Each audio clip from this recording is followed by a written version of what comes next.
Doraemon, एक ऐसा cartoon जिसे हर बच्चा प्यार करता है। नोबिता और डोरेमोन की मजेदार और अनोखी कहानियां हर किसी के चेहरे पर मुस्कान ले आती है। लेकिन क्या आपने कभी सोचा है, अगर इस प्यारे कार्टून की कहानी में डर और रहस्य शामिल हो जाए तो क्या होगा? आज मैं आपको डोरेमोन की एक ऐसी कहानी सुनाने जा रहा हूं जो मजेदार नहीं बल्कि बेहद डरावनी है। एक ऐसी कहानी दोस्ती और मस्ती की जगह ले लेता है डर और खतरा।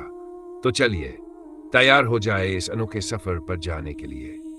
कहानी की शुरुआत। यह कहानी नोबिता, शिजुका, सुनियो और जियान की है। हमेशा की तरह नोबिता स्कूल से घर आया और अपने कमरे में बस्ता फेंककर डोरेमोन से मदद मांगने लगा। डोरेमोन, मुझे आज फिर से सुनियो ने परेशान किया। मुझे ऐसा गैजेट दो जिससे मैं उसे सबक सिखा सकूं। डोरेमोन, जो हमेशा अपने पाउच से मजेदार गैजेट निकालता था, इस बार थोड़ा अलग लग रहा था। उसका चेहरा सामान्य से ज्यादा गंभीर था। उसने बिना कुछ कहे अपने पाउच से एक काले रंग का अजीब सा आईना निकाला और नोबिता को दिया। उसने कहा, यह एक मैजिक आईना है।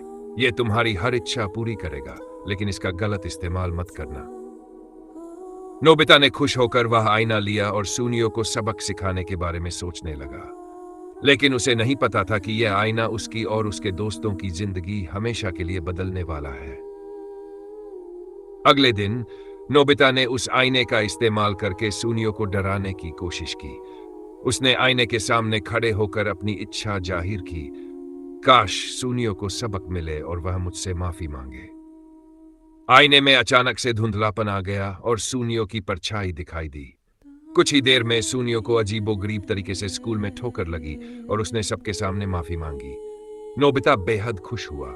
उसने सोचा, यह तो मजेदार है। मैं इस आईने का इस्तेमाल अपनी हर परेशानी खत्म करने के लिए करूंगा।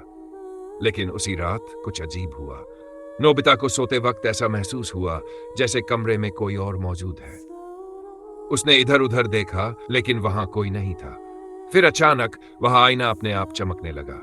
उसमें से हल्की सी आवाज आई जो कह रही थी, अब मेरी बारी है।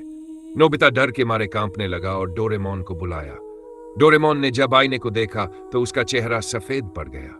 उसने कहा, नोबिता, मैंने तुम्हें इस आईने का गलत इस्तेमाल न करने को कहा था। यह आईना शापित है। भूतिया घटनाएं शुरू होती है। उस रात के बाद नोबिता और उसके दोस्तों के साथ अजीब घटनाएं होने लगी। शिजुका ने बताया कि उसे अपने घर में किसी के कदमों की आवाज सुनाई देती है। सुनियो ने कहा कि उसने अपने कमरे में एक काली परछाई देखी है। यहां तक कि जियान, जो सबसे बहादुर बनने का दावा करता था, उसने भी डरते हुए कहा कि उसने आईने में अपना अक्स देखा, लेकिन वह मुस्कुरा रहा था, जबकि वह खुद डरा हुआ था। डोरेमोन ने सबको समझाया कि यह आईना अब उनकी इच्छाओं का मालिक बन चुका है। जो भी इसमें देखता है, उसकी आत्मा को यह कैद कर लेता है। आईने का राज। डोरेमोन ने बताया कि यह आईना एक पुराने समय की वैज्ञानिक की खोज थी। उस वैज्ञानिक ने इसे लोगों की इच्छाएं पूरी करने के लिए बनाया था, लेकिन इसमें एक भूत ने वास कर लिया। अब यह आईना लोगों की इच्छाएं पूरी करके उनकी आत्मा को खा जाता है। नोबिता और उसके दोस्त इस भूतिया आईने से छुटकारा पाने का तरीका सोचने लगे। डोरेमोन ने अपने पाउच से एक टाइम मशीन निकाली और सभी को उस समय में ले गया जब यह आईना बनाया गया था। आईने का अंत।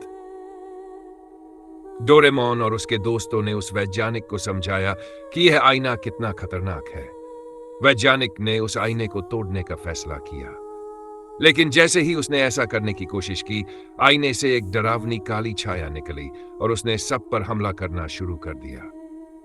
डोरेमोन ने जल्दी से अपने पाउच से भूत विरोधी लेजर निकाला और उस छाया पर हमला किया। कड़ी मेहनत के बाद आखिरकार उन्होंने उस भूत को खत्म कर दिया और आईना टूट गया। टाइम मशीन से वापस आने के बाद नोबिता और उसके दोस्तों ने राहत की सांस ली।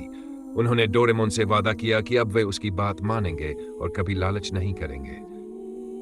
तो दोस्तों, ये थी डोरेमोन की डरावनी कहानी।